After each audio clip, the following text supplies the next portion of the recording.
มีธุระหยังน้อโยมไม่ออกเมียเก่ามามื้อนี่ว่าสิมาถามหลวงพี่จ้าว่าลงน้านี่สึกบ่สิสึกบ่โอ้ยมามื้อใดก็สิมาถามว่าจะสึกบ่แท้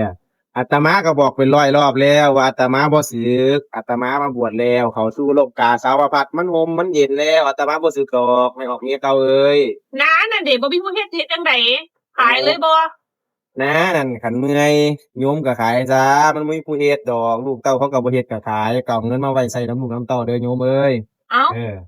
แล้วมอไซค์ได้บัดนี้รถได้บัดนี้เอ้ารถอีแต๊กรถไถ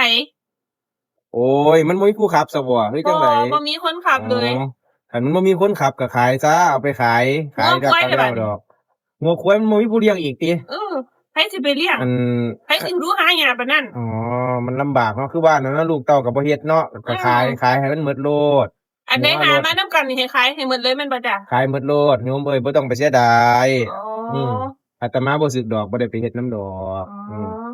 อันขาสั้นเฮือนก็สิขายเด้อซั่นเด้อหลวงพี่เด้อ เอ้าอันขายเงินโยมสิไปอยู่ไสสร้างว่าแท้สิไปขายเงินขายทานจังไดมันสิบ่มีหม้องอยู่เด้โอ้บ่เป็นหยังเฮือนผัวใหม่หลังบักใหญ่หนึ่งเอ้าจ้ะก็เลยมาบอกหลวงพี่นี่ล่ะว่าอั่นทรัพย์สินที่หามาทั้งเบิดนั่นสิขายให้นะสาโทรถอิหยังอั่นสิขายหมดเลยจ้ะห่วยฮอดงานฮอเดี๋ดงานยวๆๆขายไปหมดเลยเดี๋ยวโยมเดี๋ยวคันซั่นอันไปเอารถกระบะมาให้นะโยมอาตมาสิขนของไปสิสึกมื้ออื่นนี่ล่ะเอาบ่อยู่ดอกปานนั้นคือว่าบ่ซื้อสึกคันซั่นเดี๋ยวคันบ่มีผู้ขับอาตมาสิไปขับเองก็ได้ไปเดี๋ยวนี้ล่ะเอ้าสึกเป็นห่วงเฮือนปานนั้นเลยบ่บ่เป็นห่วงไม่ออกกันแหมสึกก่อนสิไปบอกหลวงพ่อก่อนอ๋อโอ๊ะอยู่บ่ได้มันหมดแล้วเนาะ